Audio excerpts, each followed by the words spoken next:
The As You Write It writing group is made primarily of Franklin County residents aged 78 to 94 who write primarily memoirs, but have published so far 4 collections of writing. And joining me here today in Franklin County at the Greenfield Community College is the director of the writing group, Laura Rodley, and a member, Joe Parzych.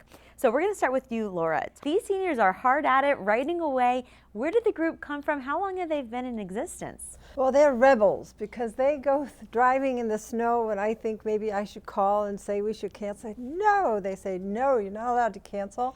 And so we write in sleet, hail, rain, storm, like mailmen. And how they, there was an ad, I did a class for Roberta Potter, the director of the Montague Senior Center.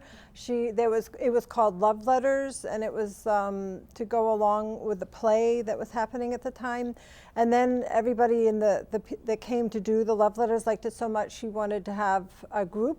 So we had a group and we put the call out for writers.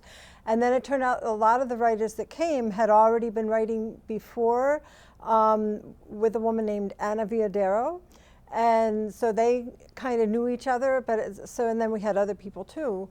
And so we've been going for 5 years now. And one of the writers just turned 95. Yeah, Rosalie Bolton. Yes, yeah. And you know her, Joe, from you guys met together at Greenfield Community College, right? That's you were taking right. a course together. Talk Right. about your relationship with her and the others in the writing group.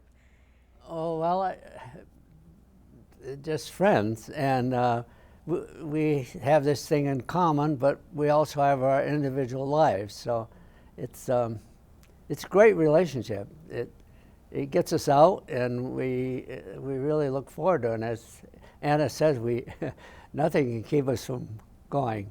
Talk about the book that you've written, Jeb's Place, and it's in use at Greenfield Community College, correct? Or it was being used? I don't know if they use it now, but for a while they were using it for English as a second language. And this is a picture of the farm that I grew up on. It was just a small house. It had 4 rooms and all, and then my father converted a shed to a kitchen.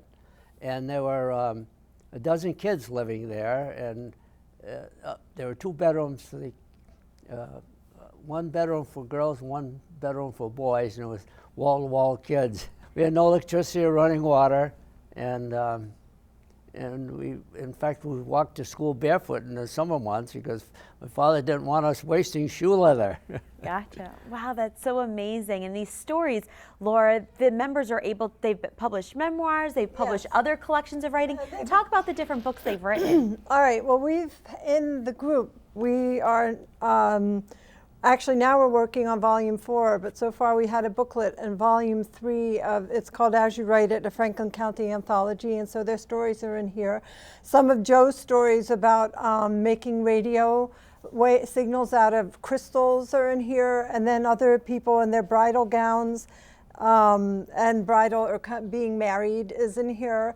And some of the people have written for Montague Reporter, which is the local newspaper.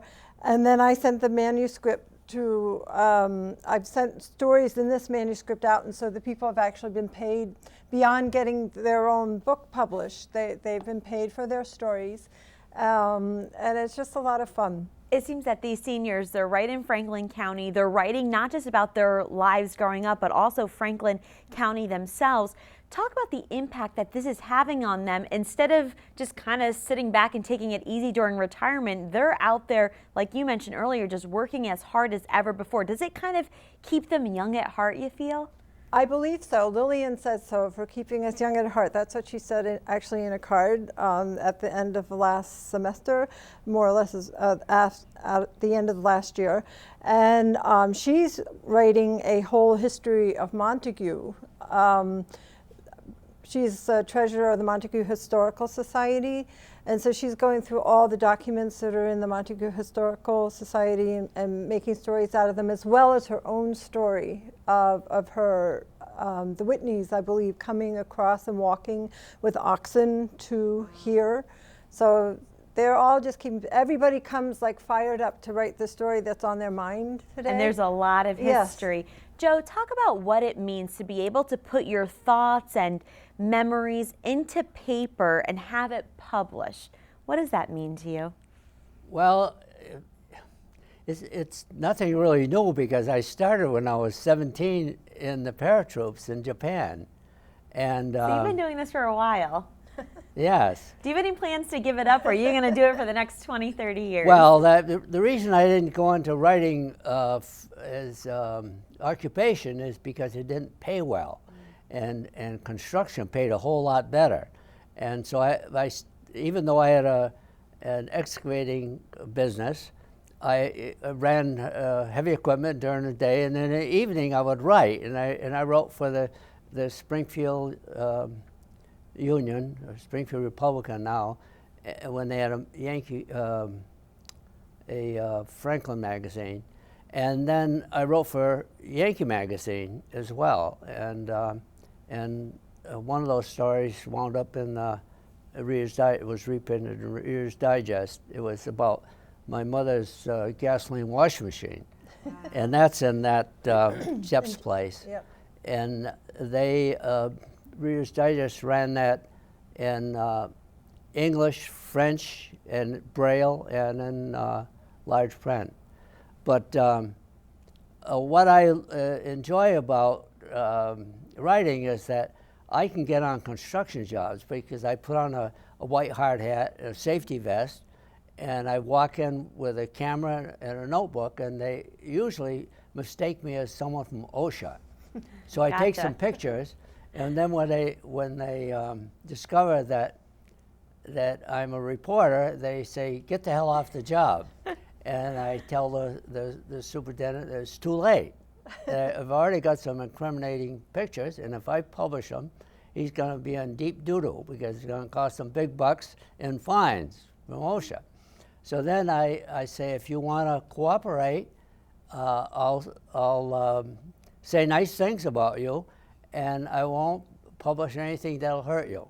And then all of a sudden, I'm in, and he takes me around the job and tells me what's really going on there, so I get a good story.